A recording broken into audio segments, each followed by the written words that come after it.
जब कभी कोई आपको नीचे बैठकर खाने के लिए कहता है तो आपके दिमाग में यह शब्द घूमते होंगे कि कहीं किसी ने आपको नीचे बैठकर खाना खाते हुए देख लिया तो यह आपके लिए कितनी शर्म की बात होगी। लेकिन क्या आपने कभी यह सोचा है, प्राचीन काल में बड़े बड़े ऋषि मुनि जमीन पर बैठकर ही खाना क्यों खाते थे?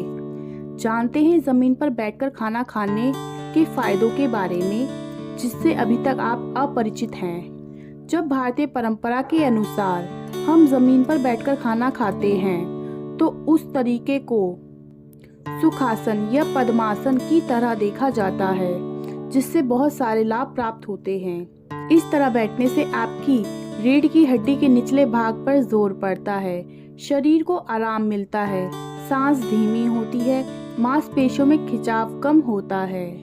भोजन करने के लिए जब आप पद्मासन में बैठते हैं तब आपके पेट, पीठ, निचले हिस्से और कूल्हे की मांसपेशियों में लगातार खिंचाव रहता है, जिससे यह भाग मजबूत बनता है। आपकी पाचन क्रिया दुरुस्त रहती है और साथ में योगासन भी हो जाता है।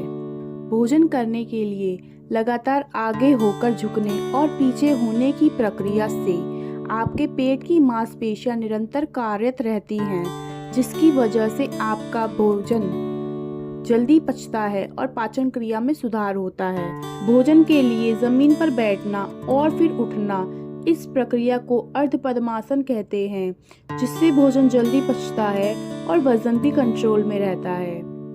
एक साथ बैठकर खाना खाने से फैमिली बॉन्डिंग स्ट्रांग होती है, आपका मानसिक तनाव कम होता है, जिससे आप अपने परिवार के साथ एक अच्छा समय बिताते हैं। जमीन पर बैठने के लिए आपको अपने घुटनों को मोड़ना पड़ता है, इससे आपके घुटनों का बेहतर व्यायाम होता है, उनका लचीलापन बरकरार रहता है, जिससे आप घुटनों की प्रॉब्लम से बचे रहते हैं।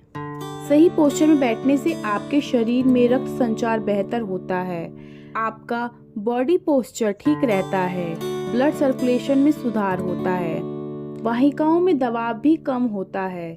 जब भोजन जल्दी पचता है तो हृदय को भी कम काम करना पड़ता है। जब आपका हृदय, शरीर, मांसपेशियां, ब्लड सर्कुलेशन बेहतर होते हैं तो आपकी उम्र भी लंबी होती है।